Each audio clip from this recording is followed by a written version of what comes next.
और एक दिन वही हमारी माई हमसे कहती है, ए मनोज, तू जाना ताला झुरी तिवारी के मेहरारू के उनके घर मिल गए, मोदी जी घर दिले बाड़े।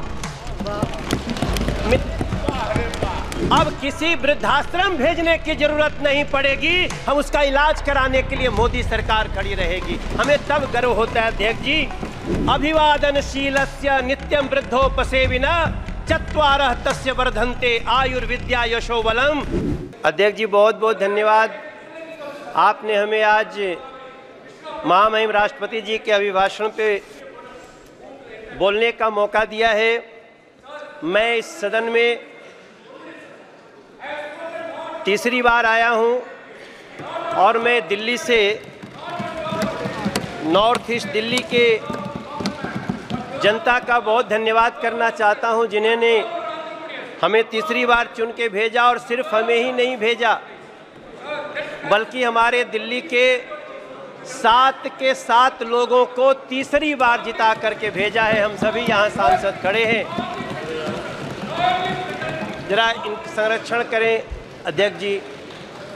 मात्र मुझे ही नहीं भेजा बल्कि हमारे 7 के 7 सांसदों को तीसरी बार भेजा, और नरेंद्र मोदी जी में वो विश्वास दिलाया। आज तक दिल्ली में नया इतिहास बना, कभी तीसरी बार 7 सांसद 7-0 से जीत के आए ही नहीं। ये विश्वास है हमारे नरेंद्र मोदी जी के प्रति, देश के प्रधानमंत्री जी के प्रति। और मैं पूरी दिल्ली के सहित अपने लोकसभा के लोगों का बहुत धन्यवाद करना चाहता हूं।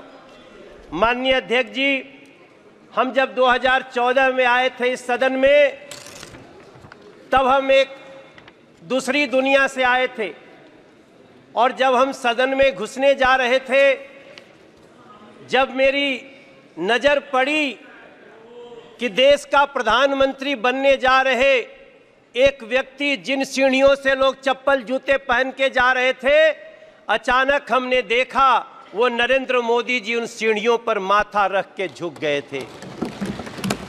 हमारे जैसे लोग जो किसी और दुनिया से राजनीति में आते हैं, उनके लिए एक बड़ा एग्जाम्पल था।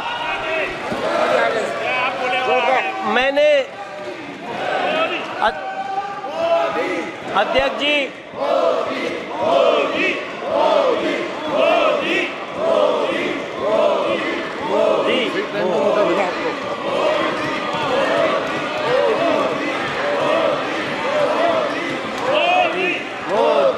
मोदी, भारत माता की। अध्यक्ष जी, जब मैं पहली बार यहाँ आया था तो हमने देखा देश के होने वाले प्रधानमंत्री उन सीढ़ियों पर माथा रख के आगे बढ़ रहे थे। जब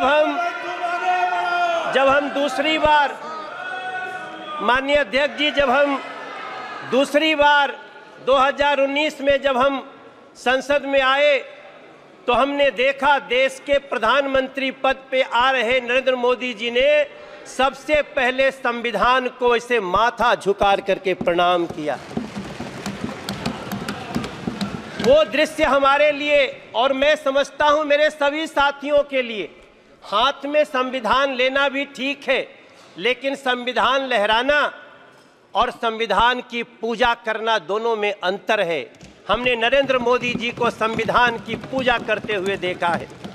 इसलिए मैं बड़े ही विनम्रता से कहना चाहता हूं, राष्ट्रपति जी के अभिभाषण के बाद मैं जब दिल्ली के ही अपनी कुछ बातें करूंगा, दिल्ली के ही सौभाग्य को देखूंगा, कोई द्वारका एक्सप्रेस पे जाकर के गाड़ी चलाता होगा तब उसको समझ में आता होगा कि सरकार क्या होती है और कैसे लोगों का काम होता है।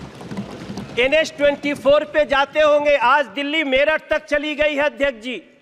आज लोग दिल्ली में मेरठ से काम करने आते हैं और 35 से 40 मिनट में पहुंचते हैं। तब हम सबको गर्व होना चाहिए। हमें गर्व क्यों नहीं होना चाहिए जब हमें पता चलता है कि देश के 4 करोड़ 22 लाख बेघर को पहली बार घर मिल गया। हमें क्यों नहीं गर्व होना चाहिए अध्यक्ष जी। जब 12 करोड़ घरों में टॉयलेट बन जाते हो, जब 52 करोड़ में गांव का आदमी हो। अध्यक्ष जी, हमारी माँ पहले एक हमारे गांव में काम करती थी, उनके लिए हमसे एक बार वो 20,000 रुपया मांग के दी थी, और एक दिन वही हमारी माई हमसे कहती है, ए मनोज, तू जाना तला झुरी तिवारी के मेहरारू के उनके घर मिल गए, मोदी जी घर दिले बाड़े।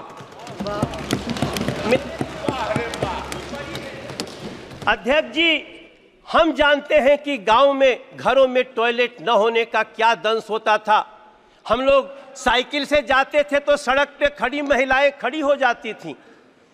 अगर उस दंश को किसी ने दूर किया, वो नरेंद्र मोदी जी, वो सरकार, हम क्यों न गर्व करें इस पे। 13 करोड़ घरों में नल से जल लगा दिए। हम दिल्ली में पाइप से घरों में गैस जा रही है, पाइप से गैस जा रही है, और दिल्ली में एक बैठी हुई आम आदमी पार्टी की सरकार नल से जल तक नहीं दे पाई। हम ये भी दंश इसी दिल्ली में देख रहे हैं। अध्यक्ष जी, कभी भारत मंडपम देखिए। मेरे विपक्ष के भी साथी लोग, आप लोग जाइए, आप जब जाएंगे तो आपको गर्व होगा। आप कभी, हाँ दादा होता है, होगा। आप कभी यशोभूमि को देखिए, आप कभी बाबा साहब भीमराव अंबेडकर स्टडी सेंटर को देखिए। इसी दिल्ली में जिस बाबा साहब भीमराव अंबेडकर को अंतिम क्रिया के लिए 1 कट्ठा जमीन नहीं दिया गया, बुरा मत मानना, नाराज मत होना, उसी दिल्ली के हृदय में नरेंद्र मोदी जी ने 5 एकड़ में बाबा साहब का स्टडी सेंटर बना के दिया है। ये होता है सम्मान संविधान के प्रति और संविधान के बनाने वालों के प्रति। मुझे बहुत वेदना के साथ टीएमसी के एक हमारे सांसद, मेरे प्रिय साथी, आज आपने एक्ट्रेस के नाम पे क्या दिया, क्या एक महिला को, आप देखो, बुरा मत मानना, हाथ जोड़ के, आपको ये बात इस तरह से महिलाओं का अपमान नहीं करना चाहिए। कल्याण दादा, नहीं करना चाहिए। मैं आपसे प्रार्थना करता हूं, आप कोई एक्ट्रेस को सिर्फ देखने वाली वस्तु महिलाओं को न समझा जाए, हम आपसे प्रार्थना करते हैं। हमें गर्व इस बात का होना चाहिए। अध्यक्ष जी, माफी चाहता हूं। अध्यक्ष जी, मैं खत्म करूंगा। मुझे गर्व तब होना चाहिए जब इस दिल्ली में, अब इस देश में, नहीं, हम गुमराह नहीं कर रहे हैं। अगर आप दादा, कोई बात नहीं दादा, अब इस देश में दादा ऐसा नहीं करना चाहिए। देश के 70 साल के बुजुर्गों को अब वृद्धाश्रम भेजने की आवश्यकता नहीं। खत्म करना।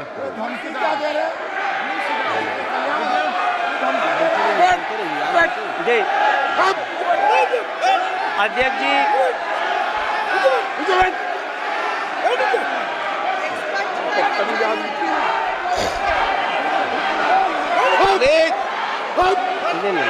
प्लीज अध्यक्ष जी, ओके,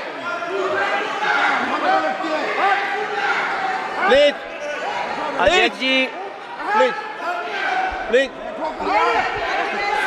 नो, अध्यक्ष जी, अध्यक्ष जी, हमको गर्व होता है वंदे भारत जैसी ट्रेन में बैठकर। हमको गर्व होता है जब 70 साल के बुजुर्ग को अब किसी वृद्धाश्रम भेजने की जरूरत नहीं पड़ेगी, हम उसका इलाज कराने के लिए मोदी सरकार खड़ी रहेगी। हमें तब गर्व होता है। अध्यक्ष जी, हमें गर्व होना चाहिए जब भ्रष्टाचारियों पर नकेल हो। इसलिए मैं प्रार्थना करता हूं अपने सभी साथियों से कि हो सके तो, हाँ गाना तो गाते हैं दादा, हम आप सभी से प्रार्थना कर, अब आज जब यहाँ से हम निकलते हैं तो हमें अपने माँ के नाम से एक पेड़ लगाने का एक अभियान जो शुरू हुआ है उसमें साथ देना चाहिए। चलिए मिलकर के माँ के नाम से एक पेड़ लगाते हैं। दादा, माँ के नाम से आप भी लगा दो। कल्याण जी, माँ के नाम से एक पेड़ लगाइए।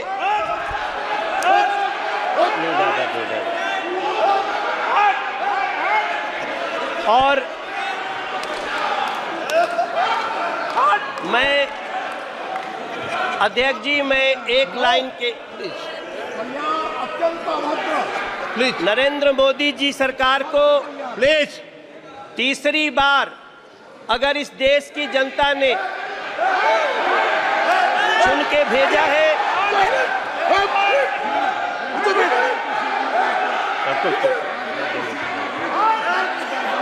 अध्यक्ष जी,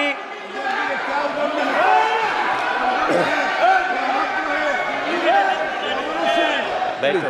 प्रसून जी, अध्यक्ष जी, प्लीज मैं नो पंक्ति के साथ अपनी वाणी को विराम देने जा रहा हूं। नरेंद्र मोदी जी को तीसरी बार देश ने ऐसे ही नहीं चुना है। हमारे संस्कृत में एक श्लोक है, अभिवादनशीलस्य नित्यं वृद्धोपसेविनः चत्वारः तस्य वर्धन्ते आयुर्विद्या यशो बलम। नरेंद्र मोदी जी की भी आयु बढ़े, नरेंद्र मोदी जी के सरकार की भी आयु बढ़े, ये इस देश की जनता चाहती है।